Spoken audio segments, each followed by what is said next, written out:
Bonjour, nous allons voir maintenant le système urinaire. Donc il s'agit d'une véritable station d'épuration pour l'organisme, puisque son principal rôle va être d'éliminer les déchets qui se trouvent dans le sang et qui peuvent potentiellement être toxiques pour l'organisme. Donc le système urinaire, qui est principalement constitué des reins et de la vessie, va donc avoir pour objectif de produire de l'urine qui va être stockée dans la vessie, puis excrétée à l'extérieur du corps, et ainsi maintenir un certain équilibre dans l'organisme et garantir l'homéostasie. Donc le système urinaire va être composé de 4 éléments. Nous allons avoir 2 reins, donc le rein droit et le rein gauche, qui vont se situer sous le diaphragme, donc dans la partie haute et postérieure de la cavité abdominale.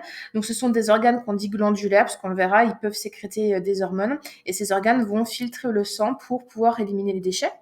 Ensuite, des 2 reins vont partir 2 tuyaux qui s'appellent les uretères. Donc on a l'uretère droit et l'uretère gauche, donc qui sont des conduits excréteurs qui vont relier les reins à la vessie. Ensuite, vous avez la vessie qui est un réservoir pour le stockage de l'urine. Et enfin, vous allez avoir l'urètre qui est un conduit qui va relier la vessie à l'extérieur du corps. Donc chaque rein va sécréter de l'urine de manière continue, et cette urine va s'écouler à basse pression à travers l'uretère dans la vessie, et de la vessie, l'urine passe à travers l'urètre pour sortir de l'organisme, alors soit par le pénis chez l'homme ou par la vulve chez la femme. Donc là, vous avez une coupe d'un rein. Donc on peut voir que le rein, il est constitué sur la partie périphérique d'un cortex qu'on appelle le cortex rénal. Et puis les petites papilles roses que vous voyez, eh bien c'est la partie médulaire du rein. La grande particularité de cet organe, vous pouvez le voir, c'est qu'il est richement vascularisé. En effet, il faut que le sang passe dans ces organes-là pour la filtration. Donc vous voyez également des canaux en fait qui sont de couleur un peu marron, et en fait ce sont des tubes collecteurs de l'urine qui vont se réunir au centre du rein pour former ce qu'on appelle le bassinet qui va se prolonger par l'uretère. Alors, l'unité fonctionnelle du rein, on l'appelle le néphron. Donc, chaque rein contient environ 1 million de néphrons, et chaque néphron est constitué de 2 parties. Vous allez avoir, ce que vous pouvez voir sur le schéma ici, la partie qu'on appelle le corpuscule rénal, donc c'est la petite boule bleue. On verra un peu plus en détail tout à l'heure, qui est constitué du glomérule et qui est enveloppé d'une capsule glomérulaire. Et puis tout le reste, eh bien, c'est le tube rénal. Et donc le tube rénal, on distingue plusieurs parties. Vous avez le tube contourné proximal qui est relié au glomérule. Ensuite, vous allez avoir l'anse de Henle qui va être constitué d'une branche descendante et d'une branche ascendante. Et enfin, vous avez le tube contourné distal qui va se jeter dans le tube collecteur d'urine pour aller jusqu'au niveau du bassinet.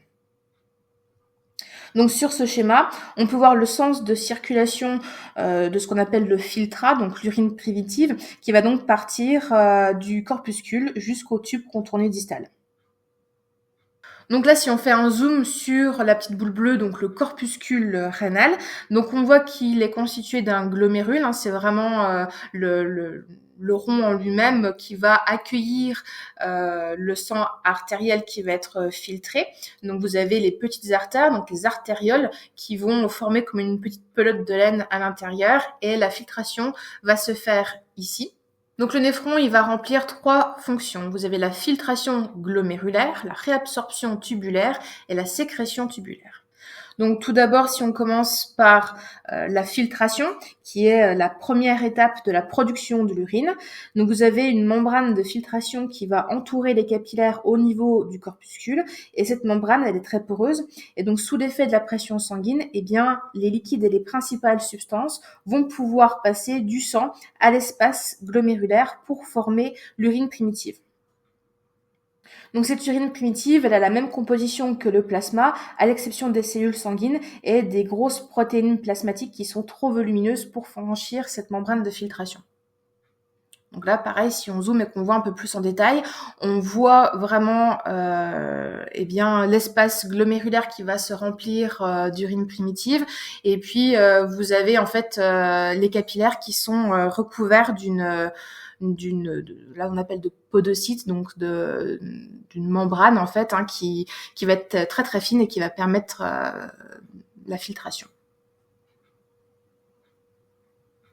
Voilà, qui se fait par des petits pores qu'on appelle des fenestrations. Donc la deuxième étape, ça va être la réabsorption tubulaire. Donc comme son nom l'indique, elle va avoir lieu au niveau du tubule. Donc la réabsorption, elle correspond au retour à la circulation sanguine d'une grande partie de l'eau qui aura été filtrée au niveau du glomérule. Donc si vous préférez, il va y avoir plusieurs filtrations en fait à chaque fois. Vous avez une filtration très grossière au niveau du glomérule. Évidemment, tout ne doit pas être jeté, donc il y a une partie qui va être réabsorbée au niveau du tubule pour de nouveau récupérer certaines particules au niveau de la sécrétion tubulaire. Donc lors de la réabsorption tubulaire, beaucoup de solutés de l'organisme vont être réabsorbés, notamment le sodium, le potassium, le sucre, les acides aminés et le calcium. Et donc enfin, vous avez la sécrétion tubulaire qui va permettre le transfert dans le tubule de substances qui ont été réabsorbées dans le sang mais dont le corps n'a finalement pas besoin. Donc vous allez avoir le potassium notamment, l'ammonium, l'urée, la créatinine, certains médicaments. Et vous allez aussi avoir les ions hydrogène qui vont déterminer le pH de l'urine. Donc la réabsorption au niveau des tubules va être contrôlée par plusieurs hormones. Vous avez notamment le système rénine-angiotensine-aldostérone. Donc c'est un système hormonal qui va être localisé principalement dans le rein. Donc le rein va sécréter une hormone qui s'appelle la rénine. Et la rénine va aller au niveau du foie pour stimuler l'activation d'une autre hormone qui va devenir l'angiotensine 2. Donc l'angiotensine 2 va avoir deux actions. D'une part, elle va favoriser la réabsorption du sodium et des ions chlorure au niveau des tubules, et en même temps, elle va stimuler la libération de l'hormone aldostérone qui est sécrétée par les glandes surrénales qui appartiennent au système endocrinien. Donc là, on voit une coopération entre le système urinaire et le système endocrinien. Donc cette aldostérone, elle va elle aussi permettre la réabsorption du sodium au niveau du tubule rénal distal et elle va permettre la sécrétion du potassium dans l'urine pour maintenir la volémie et la tension artérielle. Donc nous avons une deuxième hormone qui va permettre de réguler la réabsorption. C'est l'hormone antidiurétique ADH, donc on l'a vu dans le système endocrinien, qui est produite par l'hypothalamus et qui va être stockée dans l'hypophyse pour être relâchée dans la circulation sanguine lorsque l'osmolarité plasmatique va augmenter, c'est-à-dire quand la concentration de particules va augmenter ou lorsque la volémie va diminuer. Donc elle va ainsi permettre la réabsorption de l'eau. Donc nous avons vu que l'urine, elle est fabriquée au niveau du néphron et puis elle va contenir l'essentiel des déchets dont ne veut plus l'organisme. Donc l'urine, elle est principalement composée d'eau, environ 95%, mais elle va contenir aussi d'autres solutés. On va retrouver notamment de l'urée, mais également des sels minéraux comme le potassium et le sodium, ou encore d'autres substances comme les vitamines. Donc ce sont les uretères, on l'a vu, qui vont transporter l'urine du bassinet des reins droit et gauche jusqu'à la vessie. Et ces conduits vont descendre dans l'abdomen, ils vont passer sous la vessie pour se rendre à sa base. Et la vessie va se dilater au fur et à mesure qu'elle se remplit, ce qui a pour effet de comprimer les uretères et ainsi empêcher l'urine de refluer dans les reins. Donc le transport de l'urine via les uretères va se faire grâce à la contraction des fibres musculaires qui constituent les couches, la paroi des uretères, et également grâce à la force de gravité et à la pression exercée par l'urine. Donc le schéma qui apparaît à l'écran, c'est pour vous expliquer comment fonctionne la miction, donc l'élimination de l'urine en dehors du corps. Donc on a notre vessie qui va entreposer l'urine entre les mictions. Et donc, le réflexe de la miction est d'évacuer l'urine grâce à l'action de potentiels d'action qui vont provenir des neurones du système nerveux parasympathique qui va déclencher la contraction du muscle de la vessie, qu'on appelle le muscle détrusor, et le relâchement du sphincter urétral interne. Donc la première fonction des reins, c'est vraiment l'élimination des déchets qui sont produits dans les cellules au cours du métabolisme cellulaire, qu'elles vont rejeter ensuite dans le sang. Donc ces substances sont inutiles pour l'organisme, voire même toxiques, donc elles doivent être éliminées. Et ces déchets vont être isolés au niveau du rein, dilués dans l'eau et être évacués sous forme d'urine. Donc les principaux déchets qu'on va retrouver, ça va être l'ammoniac, qui est issu de la dégradation des acides aminés, ainsi que l'urée également, la bilirubine, qui est issue de la dégradation de l'hémoglobine qu'on retrouve dans les globules rouges. Vous allez avoir un autre déchet, c'est la créatinine, qui va être rejetée par les cellules musculaires, donc les myocytes. Et puis d'autres substances étrangères, comme les drogues, les médicaments, le plomb, les pesticides, etc. Donc, on a vu que les différents électrolytes, les ions, proviennent de l'alimentation et leur manque ou leur excès peut être à l'origine de complications sévères comme des crampes, des convulsions, différents troubles de concentration, etc. Et donc, les reins vont assurer l'homéostasie en fait de ces électrolytes et vont assurer leur maintien à un niveau constant. Et l'excédent sera éliminé et quand on n'en a pas assez, eh bien, ces électrolytes vont être réabsorbés. Donc les principaux électrolytes, ce sera le sodium, le potassium, le chlorure, le calcium et le magnésium.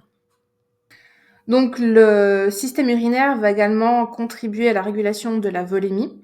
Donc cette régulation correspond à l'ajustement du volume d'eau qui est absorbé au niveau des tubules.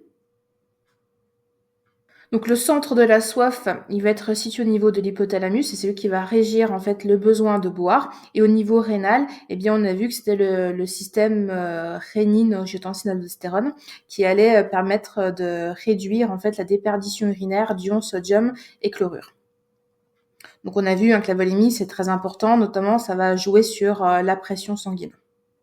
Donc comme je vous l'ai dit tout à l'heure, on va avoir des ions hydrogène qui vont être éliminés également, donc c'est les ions H+, et ces ions, eh bien, ils vont réguler en fait finalement le pH, sachant que le pH normal du sang artériel, il est censé être neutre, donc il se situe aux alentours de 7 et quelques. Et donc quand vous êtes en dessous, eh bien vous avez un pH qui est acide, donc on parle d'acidose. Et quand vous êtes au-dessus de 7, eh bien le pH est basique, on parle d'alcalose. Et donc, en fonction du pH du sang, eh bien, on va éliminer ou non des ions H+, sachant que les ions H+, contribuent à l'acidose. Donc, quand on est trop acide, on élimine de l'H+. Et enfin, je vous avais dit que le rein est un organe glandulaire. Donc, en effet, il sécrète des hormones. Donc, on a vu la rénine pour contrôler la volémie, mais il va également sécréter deux autres hormones, le calcitriol, qui va permettre l'absorption du calcium au niveau des intestins et sa fixation dans les os. Et puis vous allez avoir l'érythropoïétine que l'on connaît sous le nom de EPO qui agit sur la moelle osseuse pour stimuler la production de globules rouges en quantité suffisante pour véhiculer l'oxygène nécessaire à l'organisme. Donc pour conclure, ce qu'il faut retenir, déjà au niveau anatomique, le système urinaire va être constitué de deux reins, à droite et à gauche, de deux uretères, d'une vessie pour stocker l'urine et d'un urètre. La cellule fonctionnelle du rein, c'est le néphron. Le néphron va produire l'urine primitive via trois fonctions. D'abord, une filtration qui aura lieu au niveau du glomérule et ensuite avec un système de réabsorption et de sécrétion au niveau du tubule. Les néphrons vont produire de l'urine en continu qui va s'écouler pour être stockée au niveau de la vessie. Et la vessie, eh bien, lorsque l'on ressent le besoin d'uriner, lorsqu'elle est suffisamment pleine, eh bien, elle va contracter le muscle de sa paroi, le muscle détrusor, et puis le plancher pelvien ainsi que le sphincter urétral vont se relâcher et vous allez pouvoir excréter l'urine, c'est la miction. Et enfin, concernant les différentes fonctions du rein, eh bien, la principale, c'est évidemment l'élimination des déchets, mais on a vu également que le rein était capable de contrôler la composition ionique du sang. Il allait réguler également la volémie, la pression artérielle, le pH sanguin, et c'est également un organe glandulaire qui va sécréter des hormones, la rénine, mais également le calcitriol et l'érythropoïétine. Vous pouvez maintenant passer aux exercices sur le système urinaire et ensuite cliquer sur la dernière vidéo de cette formation, à savoir le système reproducteur.